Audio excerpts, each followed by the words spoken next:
자, 아까 저희가 주역 인테리어를 어떻게 활용할 수 있는가 알려드리고 갔는데, 아까는 단순하게 팔괘만 걸어서 하는 방법이었잖아요.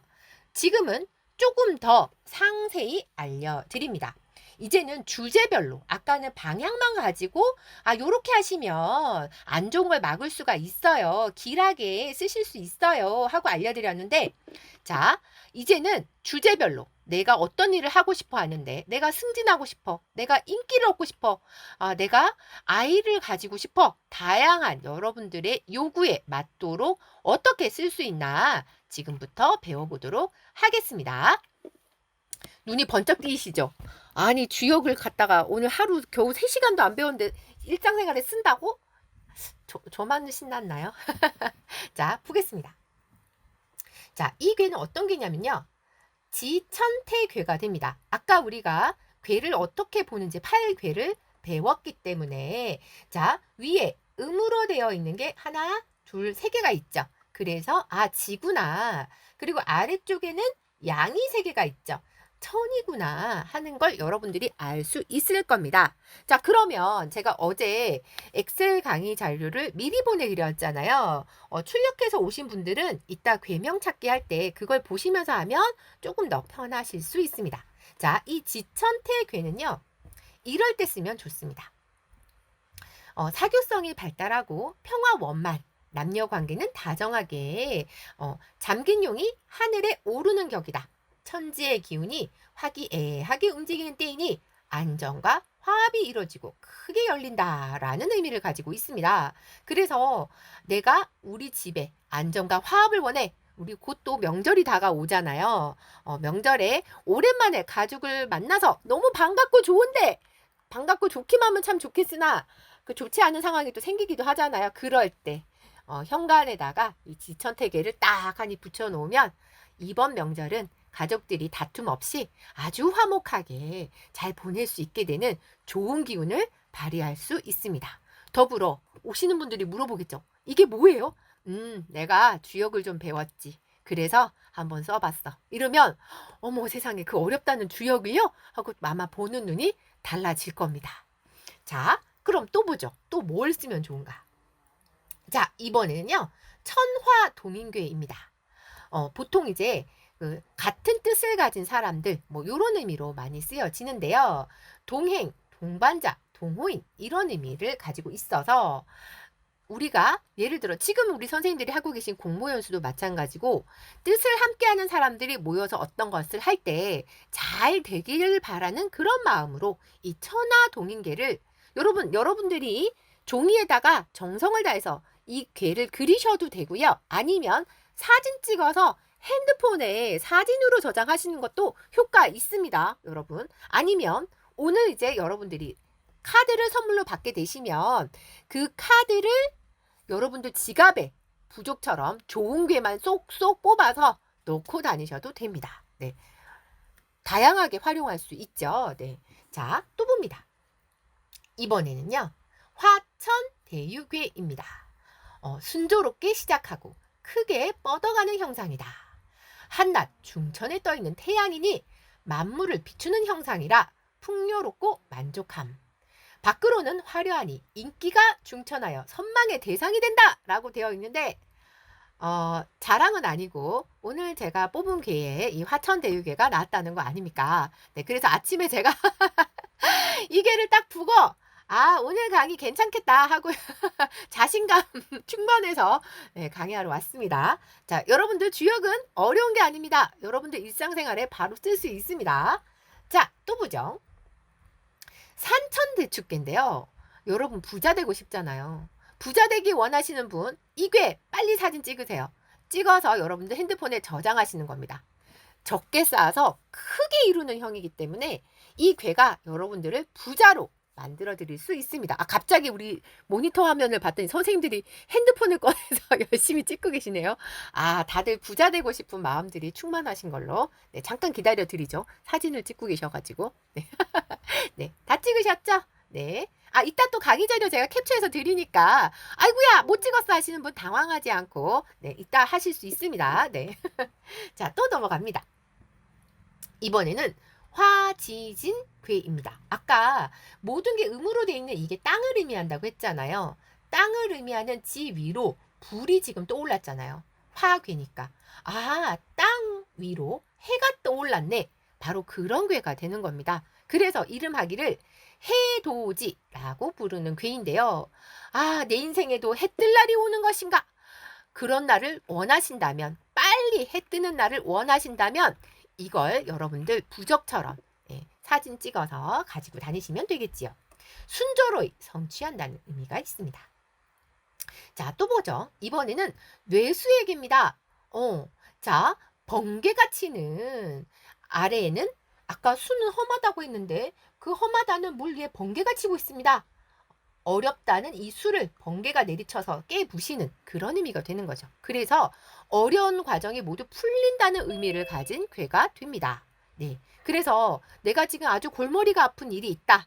아, 이거 빨리 해결해야 되는데 어떡하지? 하실 때 고민하지 마시고 뇌수의 괴를 가지고 다녀보세요. 좋은 기운으로 여러분들에게 그 문제를 해결해 줄 수 있을 겁니다. 이번에는요. 임신에 좋은 괴입니다. 그래 요즘 왜 그 불임 부부들 많잖아요. 그런 분들 이 술에 둔 괴가 임신에 좋은 괴가 됩니다. 자, 왜 그런가? 자, 개척의 시발점이고 진취성이 있다. 꾸준한 인내로 노력한 대가가 있다. 태어나기 위해 마치 초목에 싹이 굳은 땅을 뚫고 나오려는 새 생명의 잉태 형상을 나타내는 괴가 바로 이 술에 둔 괴라서 그래서 그렇습니다. 그래서 여러분들이 이제 주역 괴를 배우시면 첫 번째 괴가 중천건 아버지를 의미하는 괴가 되고 두 번째 괴가 중지곤 어머니를 의미하는 괴가 되는데 세 번째 괴가 이 술에 둔이거든요. 아버지와 어머니 사이에 태어난 아이 이런 의미를 담고 있어서 임신을 원하실 때 이 술에 둔 괴를 가지고 다니시면 좋습니다. 자, 그런데 여러분 하나 주의하실 거 있습니다. 이 술에 둔 괴는 임신에만 좋은 괴예요. 원래 이 술에 둔 괴는 안 좋다는 흉괴예요. 그런데 심지어 4대 단계에 들어가는 흉한 괴인데도 불구하고 임신에만 좋은 거예요. 임신에만. 그래서 아이고 이 술에 둔 괴가 좋다던데 하고 다른 분들 임신이 필요하지 않은 분들에게 이걸 예쁘게 그려서 선물하시면 큰일 납니다. 네, 하고자 하는 일이 막히고 어려워질 수 있어요. 네, 그러니까 임신을 원하시는 분, 그분에게만 하시는 걸로 주의사항 말씀드렸습니다. 네, 자, 또 넘어가죠. 내가 회춘을 원한다. 나 건강이 필요해. 나 요즘 몸이 좀 안 좋아져서 정말 건강이 필요해 하시는 분들 63번 수화기재괴를 부적처럼 한번 써보시죠. 왜 그러냐? 자, 여러분 이 동양에서요. 잘 순환되는 게 가장 좋다고 얘기를 하거든요. 그런데 지금 이 괴를 보시면 위에 수가 있고 아래에 화가 있죠. 그래서 위에 있는 수의 기운은 밑으로 내려오려고 하고 아래에 있는 화의 기운은 뜨거운 양의 기운이니까 올라가려고 하겠죠. 그래서 순환이 잘 됩니다.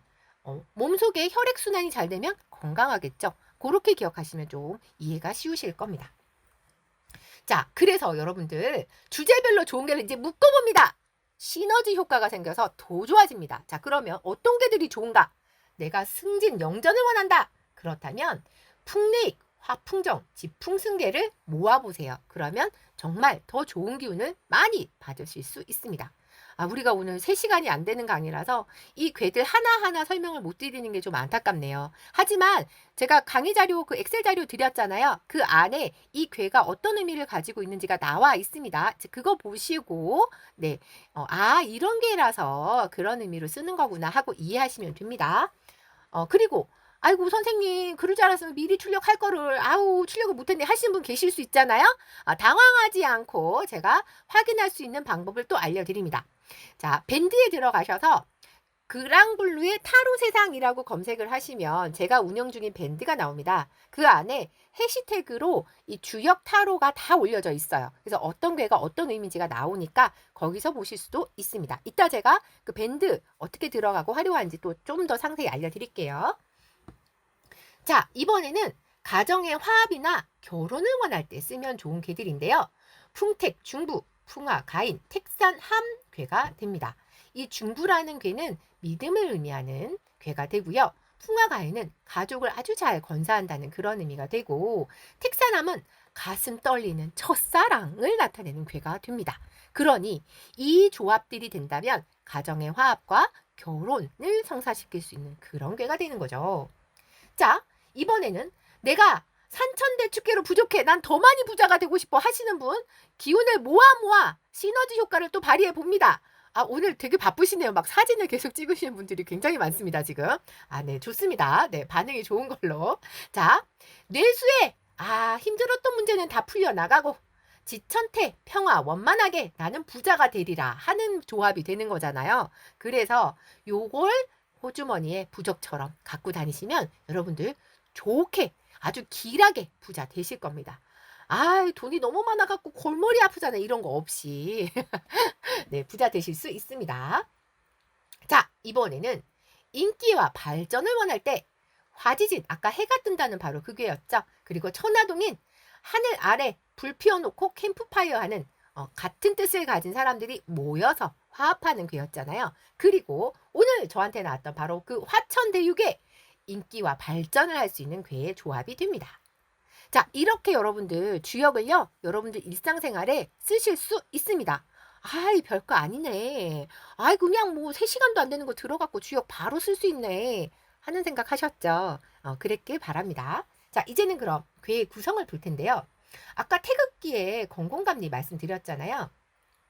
자, 이 주역의 괴는 아까 우리가 8개를 배웠는데 태극기에 있는 건공감리 외에도 또 다른 괴가 또 더 있었잖아요. 그래서 8개의 괴의 조합이 만나서 64개, 64개의 주역 괴가 나오게 됩니다. 8, 64가 되는 거죠. 자, 그래서 우리는 이 주역 64괴 안에서 이 인간사를 다 싸그리다 나타낼 수 있었던 거죠. 자, 아까 우리가 배웠던 이 8개의 괴가 소성괴가 되고요. 이 8개의 소성괴를 2개를 조합합니다. 자, 아까 괴는 아래서부터 벽돌 쌓듯이 차곡차곡 올라간다고 했습니다. 아래쪽에 하나, 둘, 셋, 3개가 모여서 하괴, 아래에 있으니까 하괴가 되고, 자, 또 하나, 둘, 3개를 쌓아서 이번에는 위에 있으니까 상괴가 됩니다. 이렇게 괴 2개가, 8개 중에 2개가 만나는 걸 우리는 대성괴라고 부릅니다. 아래쪽은 안쪽에 있다는 의미로 내괴라고 부르고요. 위에 있는 건 바깥쪽에 있지 해서 외괴라고 부르기도 합니다. 자, 그러면 이 하괴 혹은 내괴는 어떤 의미를 가지고 있는가? 다양한 의미를 가지고 있지요. 자, 그렇다면 위에 있는 이 상괴, 외괴는 어떤 의미를 가지고 있는가? 자, 상대적인 걸 알 수 있을 겁니다. 마치 아까 양과 음이 서로 대조적이었던 것처럼 지금 외계와 내계에 나타내는 의미도 상대적이죠. 안, 박, 창조, 해체, 생장, 쇠퇴, 선천, 후천 이런 식으로요. 그래서 나중에 괴를 뽑으시잖아요. 괴에는 6개의 효가 있는데 그중에 내가 어느 단계인지를 알면 내가 지금 나아갈 때인지 물러날 때인지를 알 수 있게 됩니다. 자, 그러면 이 괴명은 도대체 어떻게 생긴 것일까 배워보죠. 자, 제가 이 8개를 조합해서 64개의 괴가 나왔잖아요 하고 얘기를 하면 아까 우리가 8개 읽는 법을 배웠잖아요. 천택활의 풍수산지를 배웠으니까 괴를 보시고 그 괴는 읽습니다. 천지, 산천 이렇게 읽으시는데 선생님 뒤에 나와 있는 이건 뭐예요? 하고 물어보시는 분들이 많아서 알려드립니다. 이 주역의 64개의 이 괴는요. 크게 2개로 나뉩니다. 상경과 하경으로 나뉩니다. 제가 이걸 보여드리면 꼭 물어보시더라고요. 아이고 선생님 오타 났네. 아이고 선생님. 아이고 이거 64개라며 절반 나누면 32개씩 하는 거 아니에요? 잘못하셨나 봐요. 하신 분들 꼭 계신데 아닙니다. 실제로 1번부터 30번까지가 상경이고요. 31번부터 64번까지가 하경이 됩니다. 어떻게 나뉘어져 있냐면 첫 번째 상경은 우주의 선천적인 생성 원리를 나타낸다고 하고요. 뒤에 31번부터는 인간사를 나타낸다. 보통 이제 그렇게 얘기를 합니다. 자, 그래서 상경은요, 말 그대로 천지창조의 느낌. 세상이 열리고 하늘이 만들어졌구나 하는 약간 그런 느낌. 자, 그래서 이 주역 원문의 첫 번째 괴, 하늘이 열리는 중천관계가 되잖아요. 저는요, 주역을 몇 년에 걸쳐서 배웠는데, 여러분들은 지금 3시간도 안 되는 시간을 배우고 계시지만, 저는 이제 몇 년에 걸쳐서 배웠는데, 제가 배울 때 주역 이렇게 원문으로 한자 이렇게 자글자글 많이 나와 있는 이런 책으로 배웠어요. 이게 그 한자, 여기 솔직히 밑에, 뭔지 한글로 적혀 있는데, 거는 원코, 형코, 이코, 정한이라 이런 무슨 말인지 이해가 되세요? 분명히 한국어인데 한국어 아닌 듯 이해가 안 되시잖아요. 그래서 여러분들 주역을 배우러 가시면 몇 년 걸립니다. 네, 이 주역을 그 한 땀 한 땀 배우시면 정말 몇 년 걸리는 과정인데 저는 오늘 여러분들에게 3시간도 안 되는 시간에 주역을 쓰게 만들어 드리려고 합니다. 왜? 아까 공자님이 시빅을 왜 붙였죠? 쉽게 만들어서 모든 사람이 활용하게 보편적으로 쓰게 만들이라 하는 큰 뜻을 품고 만드셨는데 시대가 변하야 그 시빅을 가지고도 후세 사람들이 보기 어려워하는 거죠. 주역을. 그래서 제가 더 쉽게 만들었습니다. 주역 타로 카드로. 네. 그래서 지금 사실 이 카드가 특허 출원되었고요. 지금 심사받고 있는 중이거든요. 근데 특허가 나오기까지 보통 이제 1년 정도 시간이 걸려서 지금 이제 결과를 기다리고 있는 중인데 제가 어떻게 쉽게 만들었냐면 자, 왼쪽에 이 주역개를 카드를 뽑으시면 길한지 흉한지를 한눈에 알 수 있도록 만들어 놓은 거예요. 자, 밑에 색깔을 보니까 파란색이죠. 파란색은 길한괴, 빨간색은 흉한괴. 이렇게 딱 보면 바로 나오도록 그렇게 제가 길흉을 넣어 놓은 겁니다. 심지어 이 괴에서 내가 지금 어느 상태인지를 보면 내가 지금 나아갈 때인지 물러날 때인지를 알 수 있게 만들어 놨죠. 만약에 여러분들이 주역 괴를 뽑았는데 중천권 괴의 맨 마지막 6번째 효가 나왔다면 지금 색깔이 빨갛죠. 지금은 나아갈 때가 아니구나. 내가 물러날 때이구나를 알 수 있는 게 되고 만약에 5번째를 뽑았다.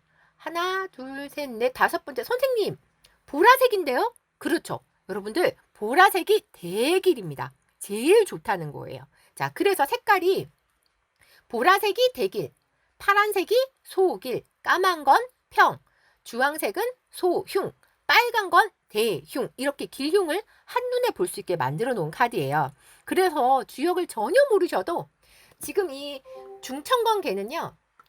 우리가 흔히들 들어보셨던 잠룡, 현룡, 비룡 이런 얘기들이 나오는 굉장히 유명한 개인데 이거 모르셔도 잠룡, 현룡, 비룡을 모르셔도 딱 카드의 색깔만 가지고 여러분들이 왓, 길하다, 흉하다를 알 수 있으신 거죠.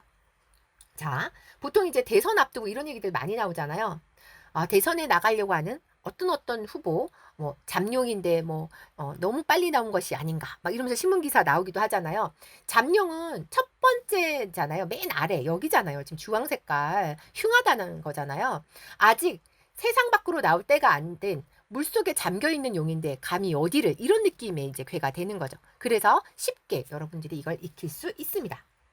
자, 똑같아요. 여기 주역 원문에 있는 그 내용들을 이 카드로 제가 그대로 옮겨왔기 때문이죠.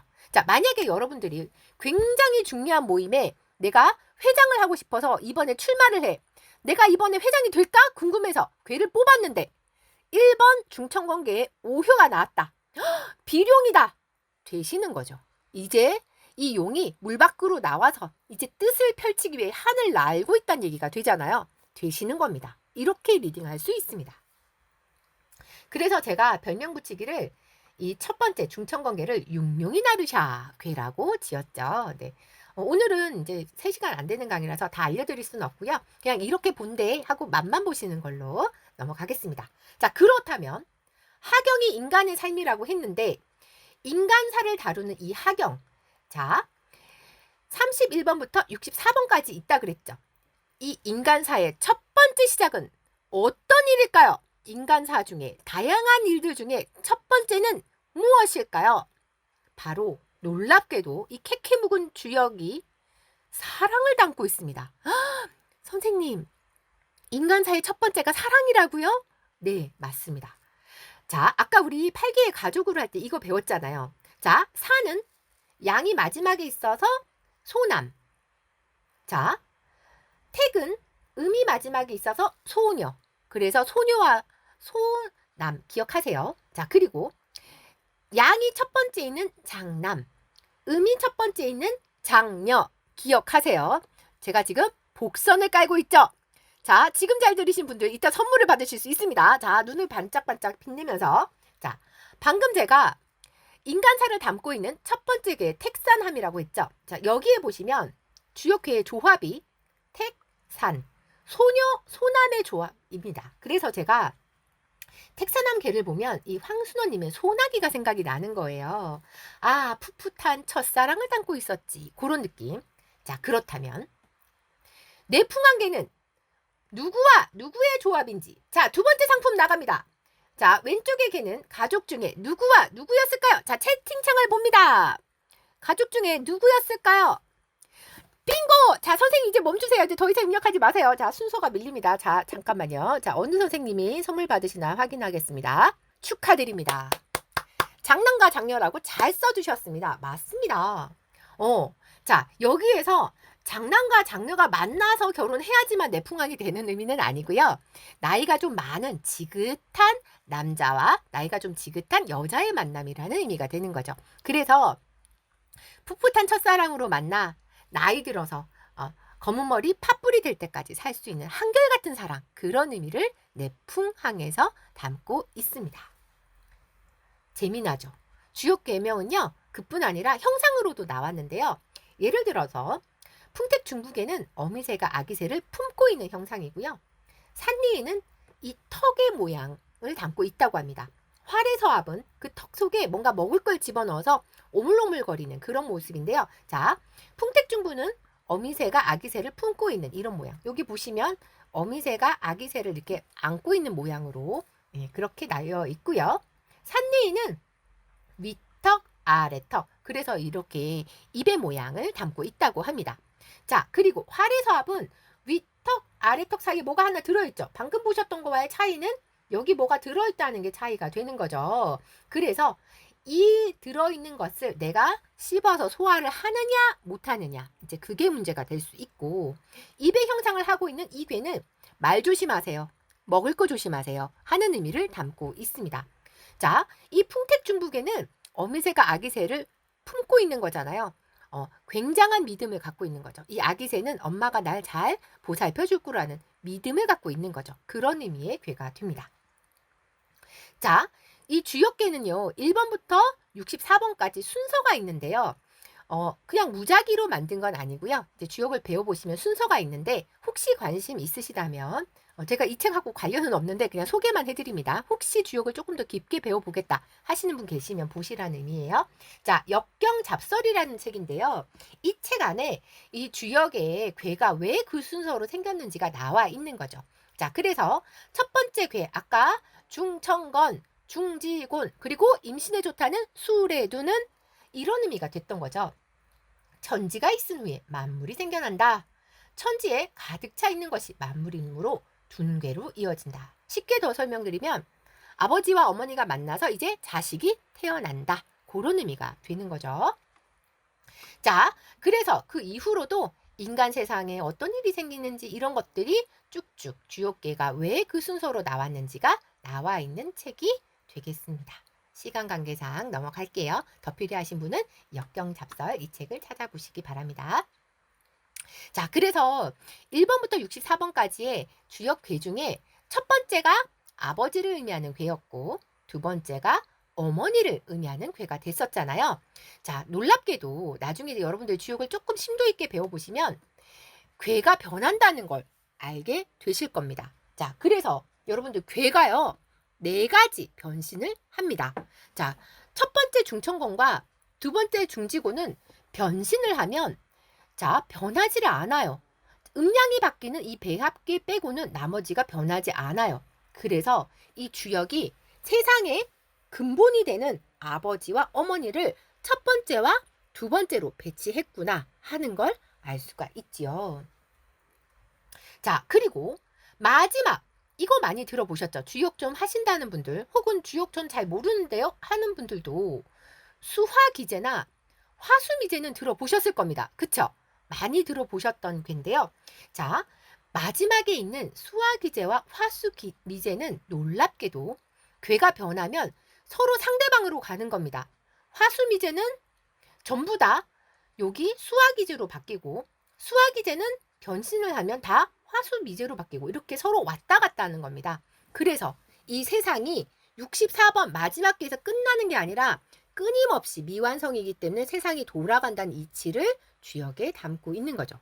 별거 아닌 것 같았는데 이렇게 심오한 진리를? 그렇습니다. 그래서 이 주역을 평생 연구하시는 분이 나오는 이유는 이 주역이 깊이가 어마어마하기 때문이죠. 자, 그러면 이제 여러분들이 괴를 이제 뽑아보고 싶잖아요. 아우, 선생님 이제 그만하고 쓰게 해달라고요. 다들 그러실 것 같아서. 자, 제가 드렸던 그 자료에서 여러분들이 뽑은 그 괴를 이제 어떻게 찾는지를 알려드려야 되겠죠? 자, 보겠습니다. 자, 제가 드린 자료에 요 자료가 있습니다. 그래서 여러분들이 이제 앞으로 괴를 뽑게 되면 어떤 괴인지를 찾아야 밴드에서 이름은 알아야 찾을 거 아닙니까? 지천태를 입력해야 검색해가지고 지천태가 이런 의미구나를 찾으실 테니. 자, 봅니다. 자, 여기 보면 상괴, 여기는 하괴라고 적혀 있죠. 그래서 가로, 세로에서 해당되는 그 8개 중에 하나를 찾습니다. 만나지는 지점을 찾는 거예요. 자, 그런데 지금 여기는 어머, 선생님, 천, 택, 화, 똑같은 괴가 만나는 게 이렇게 대각선으로 쭉 내려갑니다. 그래서 이렇게 똑같은 괴가 두 번 중복될 때는 우리가 이름하여 중을 붙여서 부르게 되는데요. 중천건, 중택택, 중화리 이렇게 부르게 되는 거죠. 자, 그러면 자, 여러분들이 이제 나중에 주역 괴를 뽑으실 때 자, 아래서부터 하나씩 괴를 뽑아서 이런 괴가 나왔다. 자, 그렇다면 자, 어떤 괴가 되는지를 찾는데 자, 하괴가 천이잖아요. 하늘을 의미하는 자, 여기 하라고 되어 있는 데서 천을 찾습니다. 상괴는 아까 불화자 모양으로 기억하시라 했던 화잖아요. 자, 상괴는 여기에서 화를 찾습니다. 그럼 만나지는 지점 여기 14번 화천대유괴가 되는구나. 이렇게 찾으실 수 있게 만들어 놓은 거예요. 네, 자, 화천대유괴임을 알았으면 제가 나눠드린 자료에서 화천대유괴가 무슨 의미지? 하고 찾아보시면 되는 거죠. 자, 여러분 그런데요. 아이, 선생님. 아니, 화천대유 이렇게 길게 부르지 말고 그냥 대유라고만 부르면 안 돼요? 하신다면 제가 요걸 알려드립니다. 아까 우리 태극기의 건곤감리를 알려드렸는데 이 괴가 건곤감리 요거 하나만 있으면 참 좋겠는데 자, 중복돼서 나오는 요괴도 있고요. 또 있습니다. 수산, 건괴도 있고요.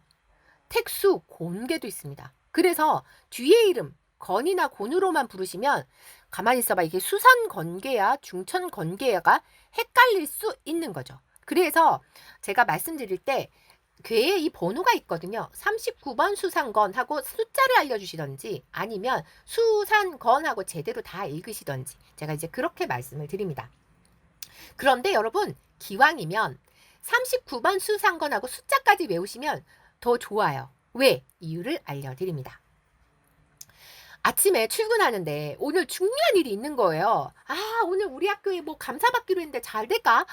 궁금하시잖아요. 그런데 운전 중에 괴를 어떻게 뽑습니까? 어떻게 하냐면 내가 그 생각이 들었을 때 앞차 번호를 보는 겁니다. 앞차 번호가 170360으로 나왔다면 여기에서 괴를 뽑으실 수가 있는 거죠. 그래서 여러분들이 주역계의 번호를 아시면 일상생활의 주역을 언제든 활용하실 수가 있는 거예요. 자, 그렇다면 오늘 감사를 받는 날 앞차의 번호를 봤더니 이 번호다. 자, 어떤 느낌으로 읽으시면 되냐면 자, 지금은 이제 여러분들이 그 64개의 괴를 다 알 수 있는 시간이 안 돼서 제가 그냥 안내만 해드리고요. 필요하신 분은 이따 또 자료 찾아보시는 걸로 그렇게 하겠습니다. 자, 택리수는 뭔가 절차대로 따른다는 그런 의미를 가진 괴거든요. 감사를 받게 되면 뭐 감사의 절차라는 게 있잖아요. 절차대로 잘 하다 보면 뭔가 힘든 것도 있겠죠. 하지만 절도 있게만 한다면 잘 해결될 것이다. 이렇게 그닥 나쁘지 않은 괴를 준 거예요. 물론 파란 색깔 길하다는 괴는 없지만 감사받으면서 너무 좋아 죽어요. 이런 분들은 안 계시잖아요. 네, 요 정도 괴면 아주 양호하다. 그렇게 볼 수 있는 거죠. 자, 또 봅니다. 아침에 출근하면서 오늘 내가 어떨까요? 하고 봤는데 자, 이렇게 나온 날과 오른쪽에 이렇게 나온 날 중에 어느 날이 더 좋아 보입니까? 당연히 오른쪽이 좋아 보이잖아요. 그쵸? 왜? 아니 선생님 파란색이 좋은 거 빨간 거 나쁜 거라면서요. 이게 딱 보니까 오른쪽이 좋네요. 파란 게 맞네. 이렇게 되시는 거죠? 아 이렇게 쉽게 하실 수가 있다니까요. 다만 39번이 흉한 개라는 거 46번이 좋은 개라는 걸 알고 있어야 되기 때문에 그래서 제가 주역을 기왕 공부하실 거 번호 64개밖에 안 됩니다. 금방 외우실 수 있어요. 하고 제가 알려드리는 거죠. 자, 그럼 차량 번호를 보다가 선생님 96은 어떻게 해요? 당황하지 않고 쪼개서 더하시면 됩니다. 그래서 숫자가 64 밑으로 나오도록 만드셔서 궤를 읽으시는 거예요. 자, 그럼 이제 효의 이름을 이제 알아볼 텐데 아까 제가 요거 알려드렸잖아요. 양은 9고 음은 6이다. 그래서 이 각각의 효에는 이름이 있습니다. 이렇게 이름이 붙어요. 그런데 여기가 9, 1이 아니라 초구 맨 위에는 선생님 왜 96이 아니라 39예요? 왜냐면 이 주역이 이 하나의 궤 자체가 독립된 소우주로 하나의 그 한 세상의 이야기를 담고 있기 때문에 우리가 특별히 초와 상이라는 용어로 불러주는 거죠. 자, 그러면 도대체 무슨 세상이 담겨 있는데? 하는 걸 제가 곧 알려드리겠습니다. 자, 이 효명은요. 여러분들이 주역책을 보시면 94, 95가 어쩌고 63이 어쩌고 하는 게 뭔 소린가만 아실 정도면 됩니다. 자, 이 6개의 효는 각각의 위치별로 의미가 있습니다. 요거 이제 대유학당의 자료를 제가 사진 찍어 온 건데요. 조금 더 선명하게 보여드립니다. 자, 가족으로 나타낼 수도 있고요. 자, 신체 부위로도 나타낼 수 있습니다. 예를 들어서 친구가 다쳤대. 아구야 어딜 다쳤지? 지금 병원 실려가서 어디 다쳤는지 물어보진 못했는데 궁금해 죽겠어. 주요괴를 뽑아 보십니다. 그런데 그 괴가 오효가 나왔다면 어깨를 다쳤구나 하고 부위를 알 수가 있는 거죠. 이런 식으로 활용을 하시는 겁니다. 자, 그런데 의문이 드실 거예요. 어머 선생님 옆에 연령이 90밖에 없어요. 만약에 100살까지 살면 어떻게 되는 거예요? 당황하지 않고 시대에 따라서 이 연령을 6등분 하시면 됩니다. 우리는 이제 100살 넘어서 120세까지 살 수 있는 세상이 왔잖아요. 그러면 120 나누기 6을 해서 맨 아래가 20년, 40년, 60년, 80년, 100년, 120세까지 커버하도록 그렇게 되어 있습니다. 옛날에 수명이 훨씬 더 짧았을 때는 60까지 해서 10년 단위로 끊었겠죠. 세상이 점점 달라지고 있습니다. 최근에 나온 주역책을 봤더니 실제로 이걸 120까지 끊어놨더라고요. 세상이 달라지는 걸 책에서도 느낄 수 있습니다. 앞에 보시면 여기 지금 60이잖아요. 옛날 책이거든요. 지금 90이죠. 최근 책이구나. 이걸 보시면 딱 주역책에 어느 정도 됐는지가 나오는 거죠. 자, 그렇다면 여러분 잘 들으세요. 자, 분위기가 심상치 않죠? 뭔가 선물 나올 것 같죠? 자, 봅니다. 자, 우리는 지금 상괴 8개, 하괴 8개, 64개의 괴와 각각의 괴별로 6개의 효가 또 있다고 했습니다. 자, 그렇다면 여기서 문제! 주역에는 몇 개의 효사가 있을까요? 자, 64 곱하기 6을 빨리 하시는 분이 되겠죠? 자, 채팅창을 보고 있겠습니다. 64 곱하기 6은 얼마일까? 와, 선생님 이게 암산하셨어요? 이렇게 빠르세요? 자, 이제 그만 두세요. 벌써 나왔습니다. 와, 대단하십니다. 맞습니다. 64개 곱하기 6효를 하게 되면 384개의 경우의 수가 생기는 거죠. 자, 첫 번째 주신 선생님 축하드립니다. 네, 제가 35,000원짜리 주역 타로 카드를 선물로 택배로 보내드립니다. 제가 나눠드린 자료에 이 색깔은요, 아까도 말씀드렸다시피 색깔별로 길흉을 볼 수 있었던 거죠. 그래서 보라색 대길, 파란색 소길, 까만색 평, 그리고 주황색 소흉, 마지막 빨간색 대흉이 됩니다. 자, 그래서 카드 안에 몇 개의 괴가 어떻게 나와 있나 궁금하시잖아요. 자, 보라 색깔 대길괴는 3개밖에 없고 파란 색깔 소길괴는 14개, 평괴가 30개, 소흉 5개, 그리고 대흉이 12개가 있습니다. 어머, 선생님, 아니 왜 서로 짝이 안 맞아요? 아니 대흉하고 대길이 같아야 되는 거 아니에요? 하시겠지만 이 주역이 인간사를 담고 있거든요. 살다 보면 너무 좋아 죽겠어 하는 일은 사실 잘 없잖아요. 그런데 힘들어 죽겠어는 진짜 많잖아요. 그래서 하지만 대길과 소길을 합치면 17개, 소흉과 대흉을 합치면 17개. 그렇게 음양의 조화는 맞아지더라는 거. 이게 바로 세상의 이치를 담고 있는 주역이었습니다. 자, 아까 제가 하나의 우주이기 때문에 1과 6이라는 걸 쓰지 않고 초와 상이라는 특별한 용어를 써요 하고 알려드렸는데 왜 그런가 이제 보죠.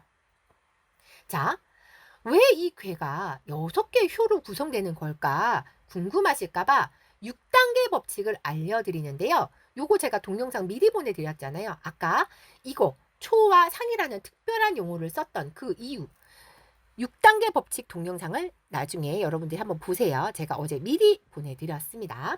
자, 이 세상이 왜 그런가를 보려면 주역에 나오는 개념을 좀 아실 필요가 있는데요. 중, 정, 응, 비라는 개념이 들어갑니다. 요걸 들어가면 여러분들이 또 오늘 주역 처음 접하는데 너무 어려워요. 막 이러실까봐 제가 간단하게만 알려드리고 넘어가는데 자, 주역에서는요. 이 중용의 덕을 얻은 걸 굉장히 중요하게 생각합니다. 우리 왜 과유불급이라 하잖아요. 너무 지나치지도 너무 모자라지도 않고 딱 적절하게 그 중간을 유지하는 게 정말 힘든 거잖아요. 그래서 중간 자리에 오는 걸 우리가 좋게 생각을 하는 겁니다. 그래서 주역에서는요. 득, 중, 중간 자리에 왔네 하는 걸 오케이, 좋은 거 이렇게 리딩을 하는 거고 6개의 효가 양과 음의 자리가 정해져 있습니다. 마치 우리가 영화관에 영화 보러 가면 어느 자리에 앉으세요 하고 자리가 정해진 것처럼 이 주역의 궤도 양이 와야 될 자리, 음이 와야 될 자리가 정해져 있는데 1, 4, 뭐 홀수는 양의 자리, 2, 4, 6은 음의 자리가 됩니다. 그래서 제자리에 양자리에 양이 들어가면 정! 이렇게 표현을 하는 거예요. 발을 정자. 너 잘 들어갔어. 이 자리에 제대로 앉았어? 이런 의미가 되는 거죠. 자, 그 다음 응이라는 게 있는데요. 아까 주역궤에서 아래쪽에 효 3개, 위쪽에 효 3개가 있었잖아요. 그 각각이 천지인이라고 했는데 천은 천끼리, 지는 지끼리, 인은 인끼리 만나는 걸 서로 이 안에 너 있다. 응 하고 서로 응대하는 걸로 볼 수 있는 거고 비는요. 말 그대로 이웃, 바로 우리 옆집에 누가 사나를 보는 게 됩니다. 그러면 1효의 옆집은 2효가 되겠죠. 이런 식으로 보는 거죠. 자, 3효라면 아래로는 2효, 위로는 4효가 옆집에 있는 게 되는 거죠. 네, 그렇게 보는 걸 말합니다. 자, 간단하게만 알려드렸어요. 네. 자, 그럼 한 편의 드라마 이제 보도록 하지요. 첫 번째 궤, 지수사궤가 됩니다. 저는 이 궤의 별명을 이순신 장군궤라고 지었는데요. 아까 이 6개의 각각의 효가 인간사를 담고 있다라고 했잖아요. 그래서 그 위치에 맞도록 인물로 넣어보면 이 이야기가 딱 하고 나오는 겁니다. 자, 윗동네 좀 높으신 분들, 아랫동네 좀 낮은 계급 이렇게 이제 생각하시면 돼요. 자, 우리 이순신 장군님이 여기 아래 계급에 여기 중간, 아까 중을 얻는 게 제일 좋은 거라 그랬죠. 중간 자리에서 정말 열심히 백성들을 위해서 노력하는 걘데 열심히 양의 기운으로 하면 뭐합니까? 주변에 도와주는 게 없죠. 다 음이죠. 아, 안타까운 현실일세. 이렇게가 되는 거죠. 자, 그래서 인물로 넣어보면 이 괴가 훨씬 더 여러분들에게 와닿으실 거예요. 네. 자, 두 번째 있는 이 양효의 이순신 장군님이 엄청 열심히 노력을 하나 윗선에서 알아주질 않네. 그런 느낌의 괴가 되는 겁니다. 자, 이번에는 8번 수집이 괴가 됩니다. 자, 아까는 아래 세상에서 중을 얻었던 이순신 장군님이었다면 이번에는 위의 세상에서 중을 얻은 와, 왕자리에 제대로 된 왕이 왔구나 하는 느낌을 받게 되는 거죠. 그래서 이 괴는 세종대왕괴라고 제가 이제 부르는데요. 자, 보겠습니다. 자, 제자리에 와 있고 제대로 중을 얻은 임금님이 모든 음들을 이끌어가는 아까 아래에서 중을 얻은 두 번째 있던 양효는 이끌어가기 어렵잖아요. 왜? 아, 윗선이 안 움직여 주잖아요. 뭐 아래 세상 어떻게 해본다 치지만 위에서 안 도와주니까 안타까웠다면 지금은 제대로 윗선에서 힘을 발휘하니 잘 이끌어갈 수 있겠구나 하는 걸 이 괴에서 읽을 수가 있는 거죠. 그래서 세종대왕님이 맨 아래에 있던 노비, 장영실부터 이 관료들까지 다 아우르면서 나라를 잘 이끌었구나 하는 걸 알 수 있습니다. 자, 이번에는 풍천소축계인데요. 다 양인데 여기 네 번째 여기만 음이죠. 자, 양은 뻗어가는 기상이라고 했습니다. 아주 막 그 전장에 나가서 앞서 나가는 장수 같은 느낌이라면 음은 머리를 굴려서 어떻게 하면 우리가 이길까를 생각하는 약간 책사 같은 느낌이 되는 거죠. 자, 그래서 인물을 이렇게 배치를 한번 해보는 겁니다. 네. 자, 그래서 이 주역의 괴를 보시다 보면 누가 누구인지 그 인물의 단계가 나오는 거죠. 자, 아까 여기 윗선에 여기 있었던 세종대왕님이 기억나시죠? 지금은 어머나 윗선의 왕자리에 음이 들어갔네? 여왕이 되는 겁니다. 그래서 선덕여왕괴가 되는 거죠. 아, 놀랍죠. 자, 그래서 이 괴도 마찬가지. 이 괴도 각각의 인물을 넣어보면 어떤 관계인지를 알 수가 있는 거죠. 자, 아까 제가 중정응비의 개념을 알려드렸는데, 자, 보죠. 잠깐. 상세히는 알려드릴 수가 없고 중정응비 이렇게 보는 거예요. 살짝 맛만 보여드리겠습니다. 자, 오효 왕자리에 와 있는 우리 여왕님이 아랫세상에 있는 자 천인지 이렇게 간다고 했잖아요. 자, 윗선에 사람 자리에 있는 선덕여왕님이 아랫선에 사람 자리에 있는 김유신 장군님과 뜻을 모아 삼국 통일을 이뤄보세 하는 거죠. 그런데 아래쪽에 가운데 여기 양, 위쪽에 가운데 음이죠. 양과 음이 조화롭게 만났네. 정응이 되는 거죠. 보통 이제 그렇게 얘기를 합니다. 그래서 그걸 바탕으로 잘 화합이 되는지 안 되는지 보는 거죠. 자, 지금 선덕여왕님 옆에는 옆에 양, 옆에 양으로 어머나 음양의 조화가 좋아라. 여왕님을 위에서도 도와주고 아래서도 도와주고 도와주는 사람들이 많구나 하는 걸 알 수 있는데 김유신 장군님 옆에 양, 나 양인데 또 양, 양인데 아래도 양 이러면 우리 김유신 장군님은 도와주는 게 아니라 무조건 나를 따르라 막 이러면서 무력으로 갔을 것 같은 느낌이 딱 드는 거죠. 괴에서. 그렇게 리딩을 할 수 있는 겁니다. 그래서 주역이 사실 어려운 게 아니라 이 안에 있는 그 스토리를 아시면 아, 이런 상황이구나. 만약에 여러분들이 어떤 일을 하려고 하는데 내가 이 화천대유계에서 오효를 얻었다. 아, 위아래에서 나를 도와주는구나. 내가 학교에서 열심히 일하려고 하는 부장인데 교장 선생님도 도와주시고 아래에 우리 부서의 선생님도 도와주시고 너무 좋은데 만약 선생님이 뽑은 걔가 이 화천대유계 중에서도 이효네. 아, 힘들어라. 내 주변에 우리 부서 선생님들이 왜 아무도 안 도와주는 것인가? 취업해야 되는데 왜 아직도 안 보내주는 것인가? 그런 느낌이 되는 게 되죠. 별거 아니죠. 주역은 사실 알고 보면 정말 재미난 거예요. 어렵게 배우려면 끝도 한도 없이 어려울 수 있고요. 쉽게 재미나게 배우려면 정말 쉽고 재밌게 배울 수가 있습니다. 자, 그렇다면 우리 잠깐 10분만 쉬었다가 그 주역에서 제가 다 알려드리지 못해서 안타깝지만 안 좋다는 정말 흉하다는 4대 난계만 오늘 소개하려고 해요. 그래도 흉한 건 피해 가셔야 되잖아요. 그래서 흉계를 알려드릴 테니 만약에 여러분들이 오늘 뽑은 게에서 4대 난계가 나온다면 그날 하루는 정말 조심하셔야 됩니다. 운전도 조심, 말도 조심, 먹는 것도 조심. 자, 10분 쉬었다가 제가 4대 난계 알려드리겠습니다.